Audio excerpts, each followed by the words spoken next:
Le bar des supporters sur Maritima, bonsoir à toutes et à tous, très heureux de vous retrouver en ce jeudi après-midi avec la commission de discipline de la Ligue de football qui a rendu son jugement hier soir dans les propos jugés inappropriés de Pablo Longoria à la suite de ce fameux match Auxerre Olympique de Marseille. L'équipe du BDS, bien évidemment, est là ce soir pour parler de tout ça. Bonsoir Karim Attab. Salut tout le monde. Bonsoir Jacques Bail. Bonsoir les amis. 15 matchs de suspension. Ça nous amène jusqu'à septembre 2025. 14 septembre, exactement. 14 septembre, exactement. En quoi consiste d'abord cette suspension pour Pablo Longoria et est-ce que tu t'attendais à ces 15 matchs ?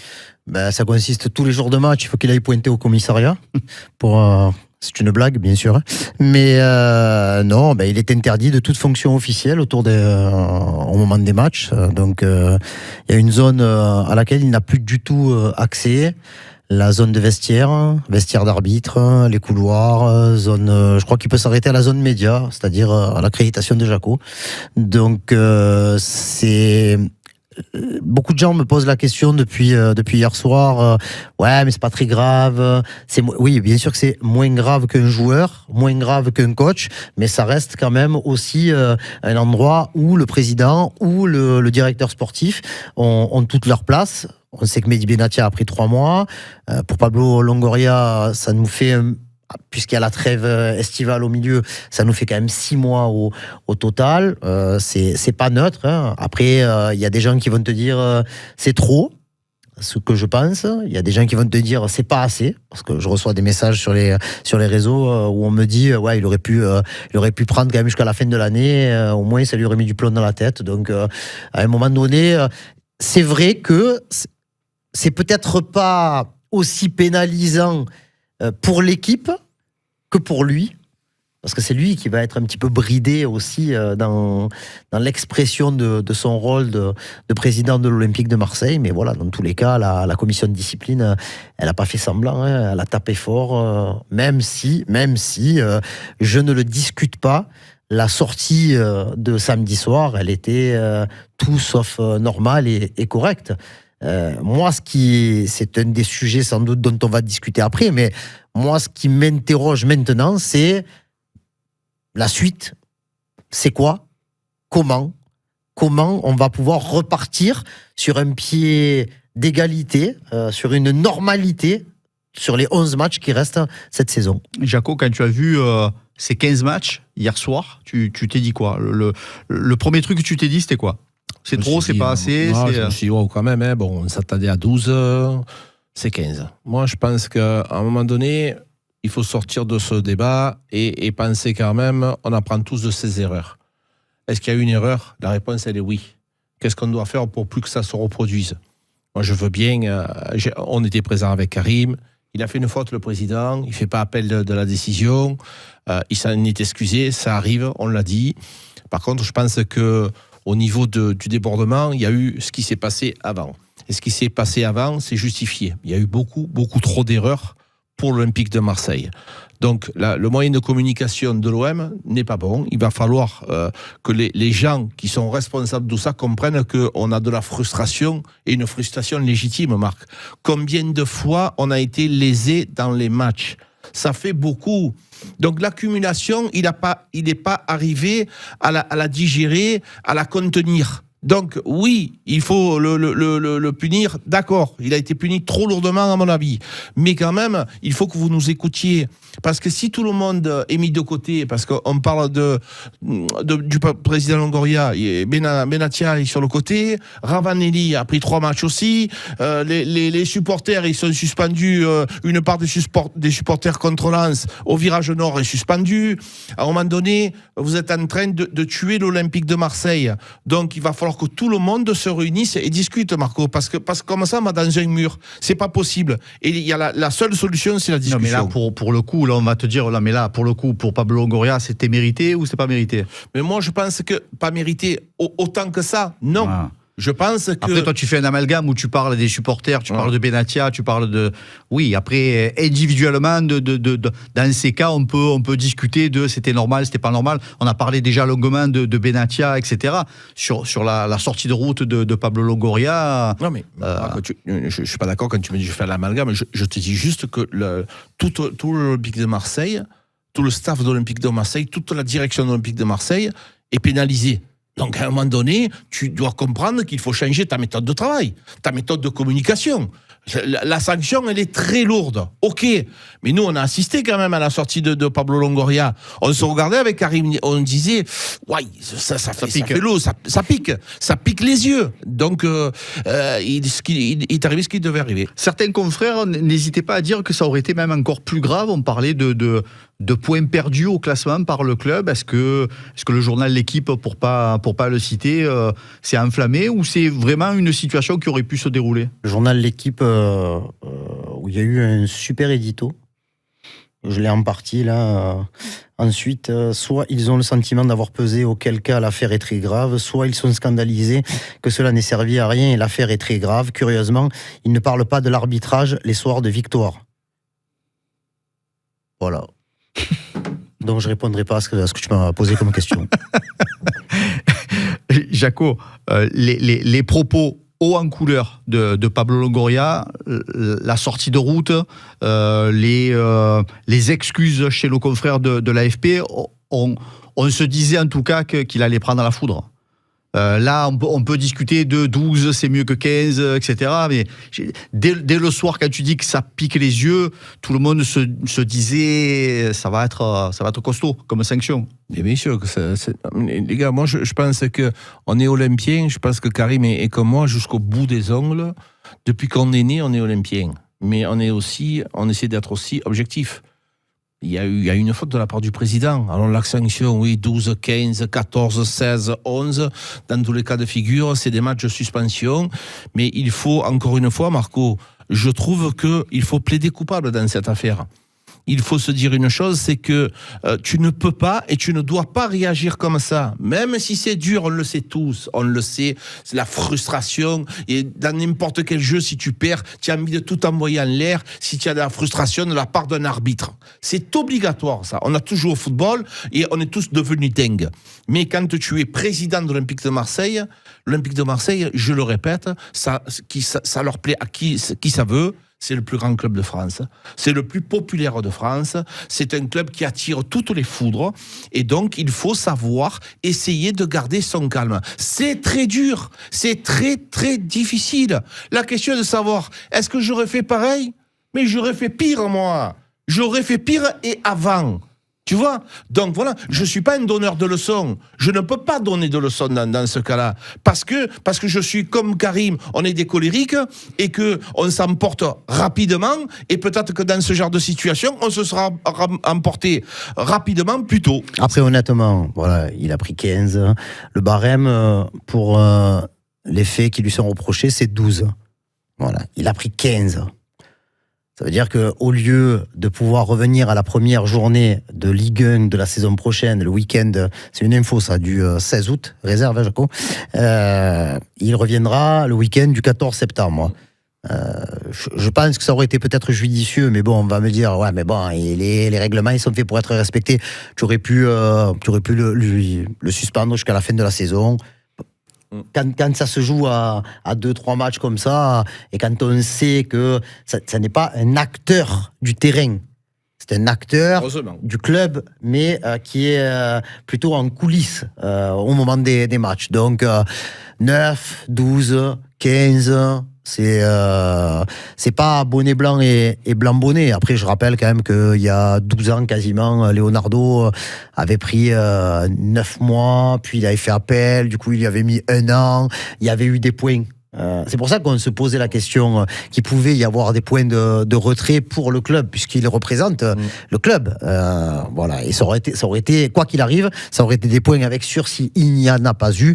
Tant mieux. Comme ça, on va pouvoir. Il manquait plus que ça, quand même, moi, si je vais te dire. Donc, maintenant, plein feu sur le match de dimanche et sur les 11 qui restent à jouer, avec cette interrogation, car elle est légitime. Comment, dans quel climat, comment vont se passer les matchs les uns après les autres avec le corps arbitral. Je critique souvent les arbitres en cours de match. J'ai la faiblesse de penser que tout va bien se passer ou que les choses vont plutôt bien se passer, parce qu'à un moment donné, eux aussi, ils vont être exposés. Parce que là, déjà, ça se voyait déjà comme le nez au milieu de la figure depuis le début de la saison. Là, maintenant qu'il y a encore plus d'affaires et que logiquement, toutes les cartouches de l'Olympique de Marseille, elles sont grillées, parce qu'il n'y a plus personne. Le prochain qui va parler, c'est Jacques Bail. Donc, voilà. C'est, à un moment donné, je pense que l'OM doit faire profil bas, le club, hein. Par contre, les arbitres, eux aussi, vont devoir encore plus montrer un caractère d'exemplarité pour les prochains matchs, parce que tout sera scruté à encore un petit peu plus, et que tu n'as même plus besoin que des gens s'expriment pour que tu ailles vérifier un petit peu dans les petits détails. Ouais, c'est clair. L'inquiétude, elle n'est pas uniquement côté marseillais, elle est aussi côté arbitre. Ouais, on risque de leur reprocher des choses. Je veux juste intervenir sur ce que me disait hier. On en parlait avec Karine concernant le président, ce qu'il peut faire dans le club. Tu me posais la question. Mais effectivement, il va falloir aussi s'adapter et peut-être faire des causeries d'avant-match à la commanderie avant de venir au stade. Tu vois, tu peux aussi t'adapter, faire venir le président, faire venir le directeur sportif, et lui, l'entraîneur, finir sa causerie d'avant-match dans le vestiaire. Il va falloir aussi s'adapter à ça, parce que dans tous les cas de figure, le président et le reste sont quand même importants. Tu vois, par exemple, dans le match de dimanche, il peut leur dire: j'ai besoin de vous, les gars, j'ai besoin que vous nous souteniez, et pour pouvoir nous soutenir, il faut une victoire écrasante contre Nantes. Et donc, peut-être ça peut motiver les troupes. Mais ça, tu peux le faire à la commanderie. Est-ce que c'est justement dans les causeries d'avant-match, quel est le pourcentage de présence de Mehdi Benatia ou du président? Est-ce que c'est exclusivement destiné au coach, au staff et aux joueurs, ou est-ce qu'il y a des interventions régulières de la direction? Non, intervention non, mais présence oui. Notamment du directeur du football, qui est quand même assez présent. Après, on connaît aussi l'omniprésence de Pablo Longoria, mais qui a pris un peu de recul par rapport au volet purement et simplement sportif. Mais non, c'est clair que de toute façon, les causeries, elles sont souvent faites après la collation. Elles ne se font pas. Il y a toujours une causerie d'avant-match. Oui, un petit. Non, mais c'est pas la même. Non, c'est sûr. Benatia était intervenu contre Lille en disant aux joueurs: attention, il y avait main. Effectivement, tu te rappelles sur le but. Donc, il était intervenu au vestiaire. Donc voilà, bon, écoute, maintenant on fera ça. Benatia reviendra forcément avant Longoria. Mais dans les matchs, dans les après-matchs, ça sera plus compliqué.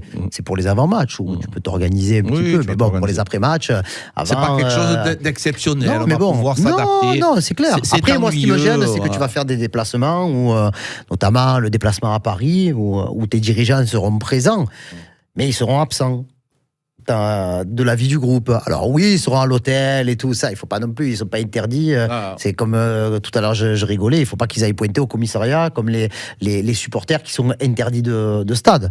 On est dans un autre contexte. C'est pour ça que, d'un autre côté, je ne veux pas minimiser un petit peu la suspension, parce que la sanction est lourde, mais on peut se poser la question du réel impact sur les matchs. Voilà, c'est tout. Donc, je ne me pose aucunement la question de l'impact pour le match de dimanche, parce qu'un match qui, au départ, était une rencontre lambda de Ligue 1, va se transformer en... Moi, je préfère appeler ça une fête, une vraie fête du football dans le Vélodrome, pour les amis du Vélodrome et les amoureux de l'Olympique de Marseille. Après...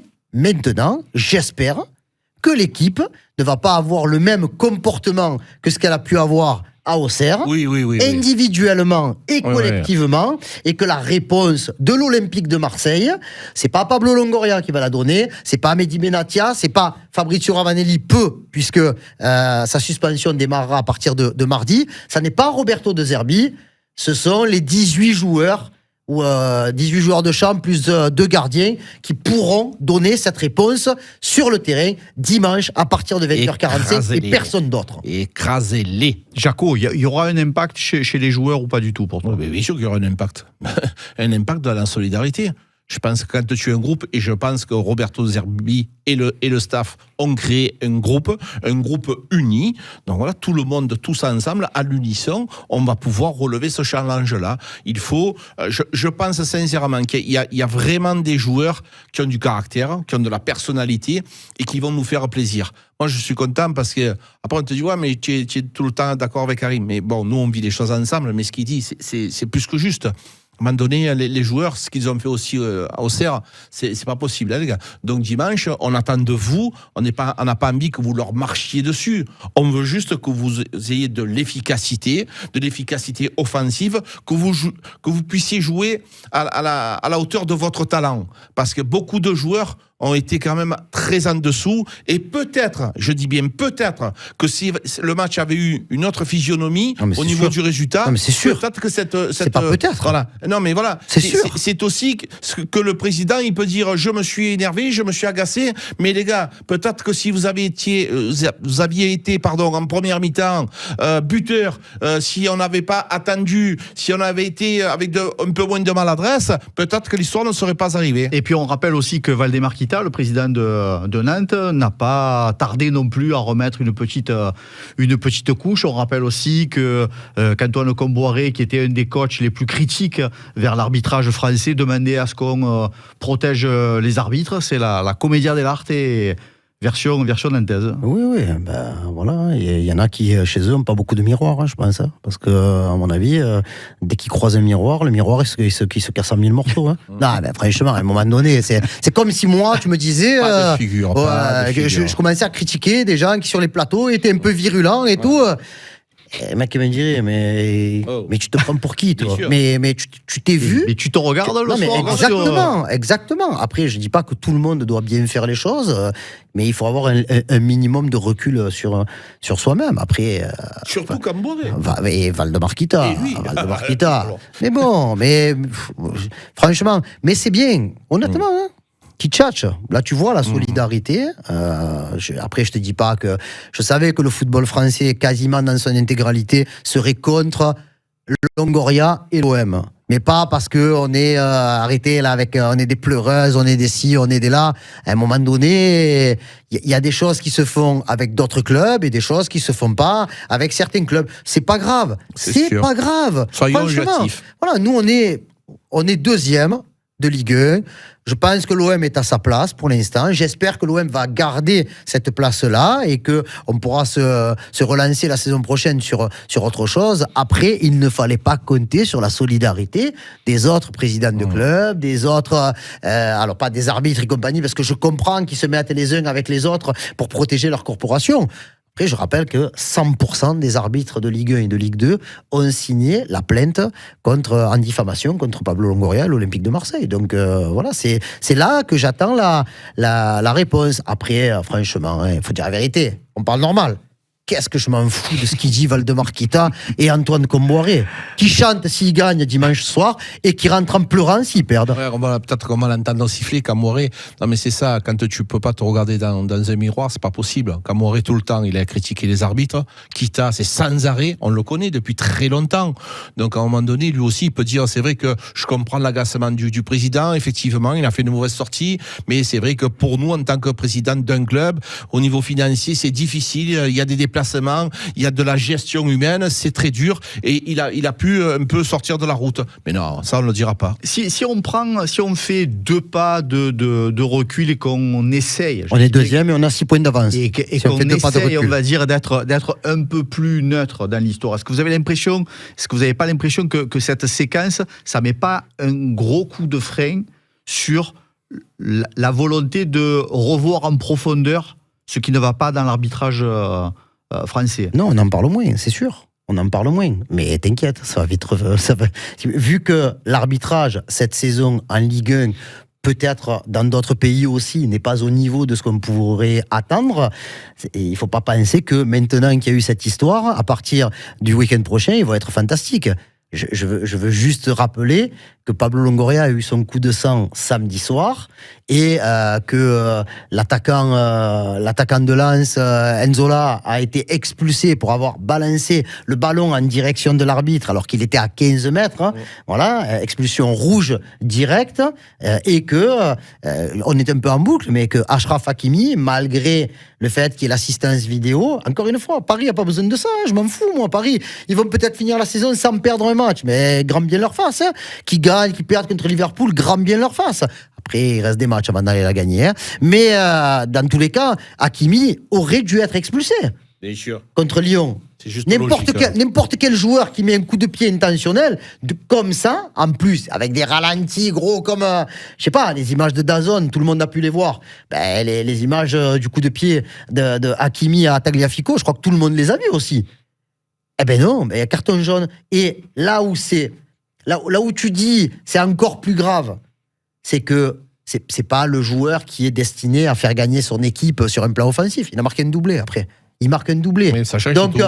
c'est pas parce que Pablo Longoria a pété les plombs samedi soir à Auxerre que dimanche, ils ont tous été bons.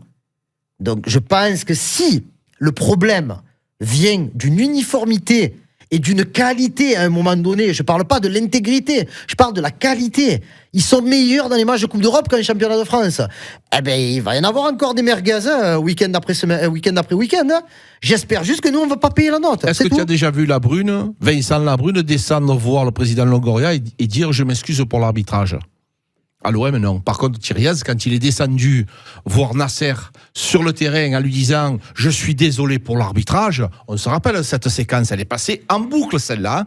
Donc voilà, il y a 2 poids, 2 mesures. 2 poids, 2 mesures. On le sait tous. Par contre, on a fauté, on va payer. Pas de problème, mais on va être vigilant sur ce qui va arriver dans l'avenir. On va regarder ce que nous proposent les autres équipes. On était déjà vigilants. Oui, mais ce qui est quand même important, Karim, c'est de payer sa faute. Voilà, moi je pense que quand tu as fait une erreur comme ça, il faut en être conscient. On ne peut pas et on ne doit pas passer à côté de ça. Alors, je suis d'accord avec vous, 12 matchs, 15 matchs, ok, ça, pour 3 matchs, dans tous les cas de figure, il faut payer. Allez, retour au sportif en tout cas ce dimanche avec la réception de Nantes. Le match aura lieu dimanche soir, 20h45, en direct de la pelouse du Vélodrome et en direct sur Maritima, bien sûr, avec les commentaires de Karim et de Jaco. Merci les frérots, c'est tout pour ce soir. Merci les amis. Vous avez été magnifiques. On se retrouve demain, même punition, même heure, à partir de 18h. Merci Jaco. Merci les amis. Merci Karim. Merci les gars. À demain.